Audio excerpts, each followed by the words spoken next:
Doctor साहब कोई मजेदार सी चीज सुना चौंधी चौंधी चीज जबरदस्त। लेकिन जी जो आपने कवारे दी फरियाद की बात की जी जी उसका मैं आपके लिए जवाब दो शेर सुना देता हूँ कि मेरे वांगू वेखी पुत तू भी पछताना है।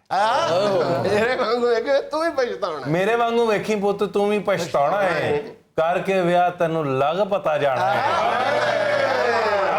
ये देखे हाय देखे सबकी हाय देखे। नहीं मुझे तो ये अच्छा नहीं लग रहा क्योंकि मैं तो अल्लाह के फजल से बड़ा खुशहाल हूं। सिर्फ हम दोनों नहीं बोले बाकी सब बोल रहे हैं। गोगा भी बोल रहे सर, गोगा भी।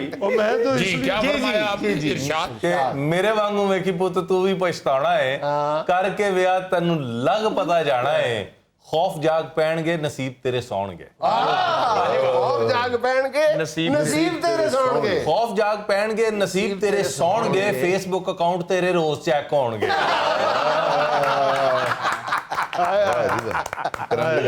और होई जे डियाना भी ते ओनू डैन आखेगा।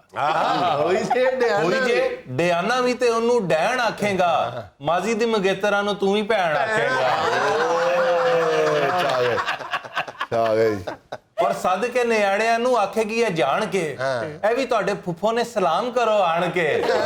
और बीवी नू हमेशा रहनी एहो तशवीश है हर खुशी गमी बाद होनी तफ्तीश है। तुहाडे हल वार-वार कर दी ओ धौण सी लाल सूट वाली ओ बरात विच कौन सी।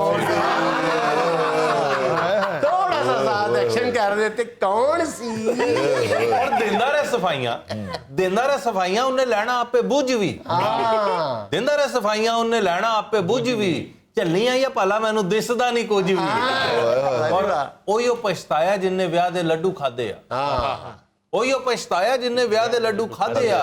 अजे वेला हथ च है सोच ले शहजादे आ। ऐ तू विआया इत्थे नीवी होई मुछ लै। ऐ तू विआया इत्थे नीवी होई मुछ लै भावें जाके वड्डे हाजी होरां कोलों पुछ लै। बहुत अच्छे। और सईद अहमद हर शेर दे उत्ते एडा सीरियस सिर रैंजन कर रहे हैं जिवें इशफाक साहब दे कवाले जरी।